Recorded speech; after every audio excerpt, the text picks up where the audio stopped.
Oh, it's mesmerizing, isn't it? But wait! This doesn't look at all like the display in the thumbnail.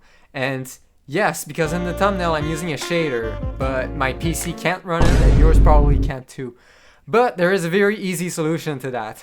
And for that we only need to place tinted glass on top of the display. And as you can see, as I'm placing it down, the copper lamps that are not lit up darken. But the ones that are lit up stay lit up, so it just drastically improves the contrast. The only thing that I have to mention here is that this only works in Java. In Bedrock we have to do it a little bit differently. And that's simply because Minecraft Bedrock, well, tinted glass makes glowing blocks dark no matter what.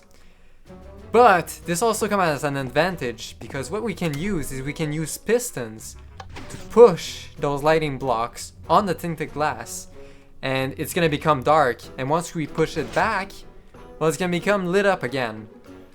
And as you can see, the pistons at the back right here. Isn't this cool? Now the good news is that you can choose your favorite because all the rest of the builds in this video are gonna work both in Bedrock and in Java. Now before we jump into the redstone, which is very simple by the way, you might be wondering why use copper bulbs instead of redstone lamps? Well, both work, it's just who doesn't like variety, right? Okay, now let's jump into the redstone. Okay, so first, let's look at our display.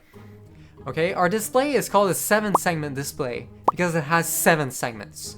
And you've probably seen a lot of 7-segment displays in your devices, and they are really common because they're just so simple.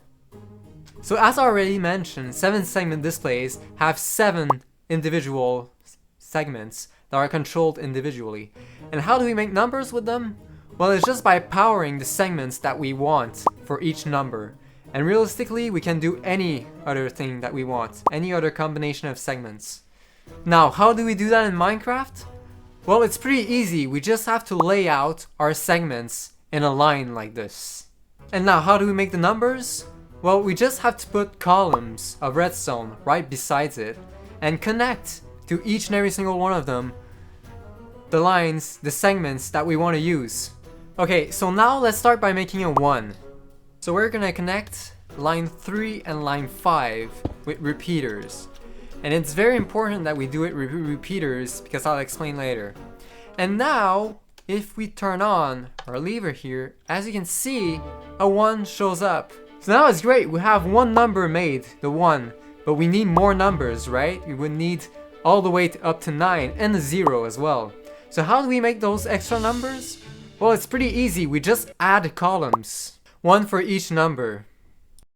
And then we just do the same thing as we did with the 1. We connect the lines to the appropriate rows in order to get those numbers. So now, once the connections are all done, we have ourselves an on-demand number display, which I can pull up any lever that I want and it's gonna display the number of the lever that I want. Isn't this really cool?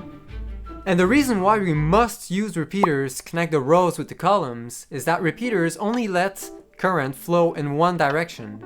That way, the signal cannot make itself back into the ladder of example, the 8, and just power everything else with it. In other words, it just keeps all of the columns separated. And the beauty of this is you can 100% customize your numbers, and you can also add letters or special characters if you want. So, if you think that 7s should look like candy canes, well, you absolutely can. Not gonna comment on it though. Okay, so now I've added a repeater chain so that the number cycles. Isn't it really satisfying? But nothing will ever beat this monster. And by the way, if you're wondering how the clocking mechanism works, definitely go check that past video of mine that really goes into detail on how the clock works.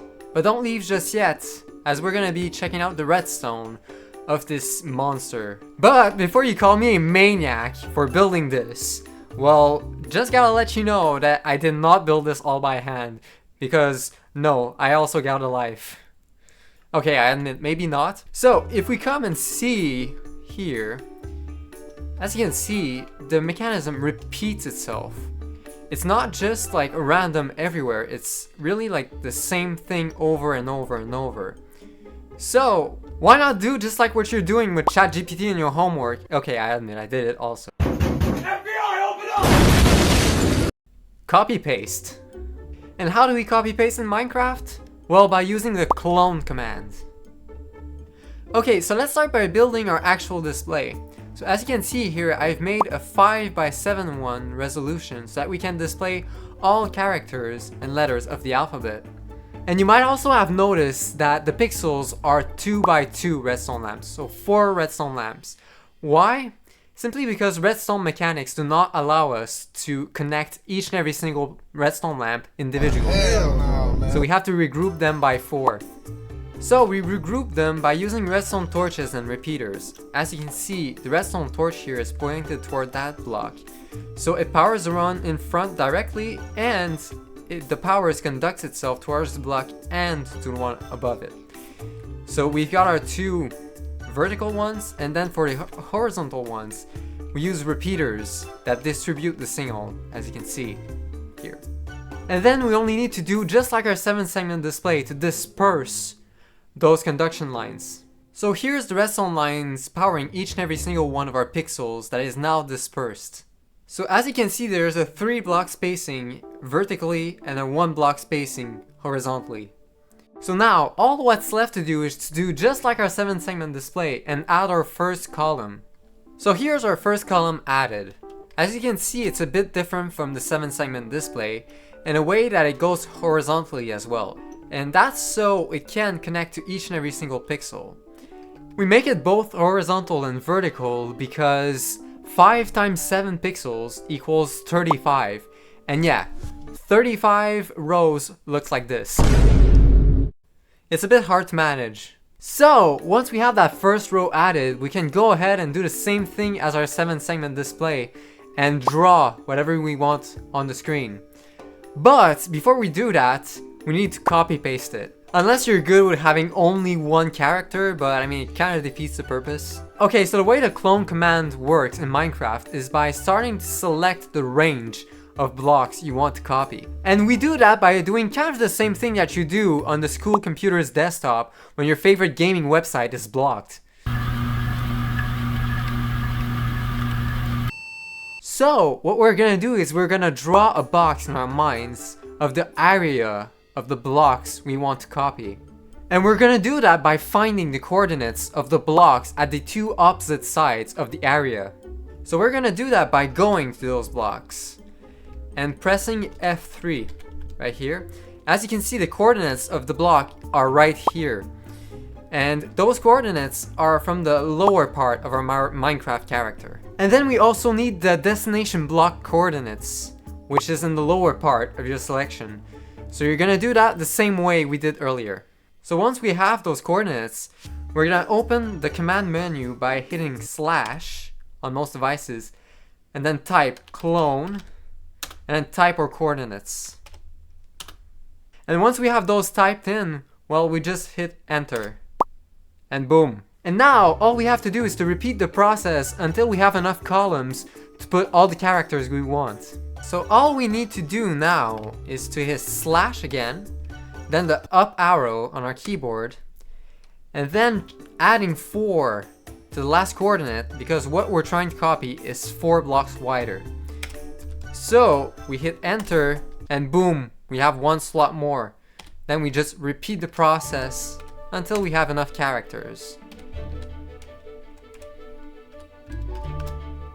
And then, once you're satisfied with the number of characters you have, well, now's the time to start drawing. So you just have to do just like we did with our 7-segment display and add the repeaters on the pixels we want to be on. So I'm drawing my character right here. And there's our character. But if you want to challenge yourself even more, we can absolutely do higher resolution ones to create our own fonts. In other words, it is fully customizable. Wow. Take that, Apple. But to their credit, try to make a display as high as a resolution as the clock on your phone. it'll probably go out of your render distance. So yeah, please let me know in the comments if you guys would like to have a Minecraft world with an empty display template in it so you can create your own fonts. And not only that, but we will be building even more crazy stuff than just a clock with those displays. So if you don't want to miss out, well, subscribe. And if you enjoyed the video, well, please leave a like. And I'll see you in the next one.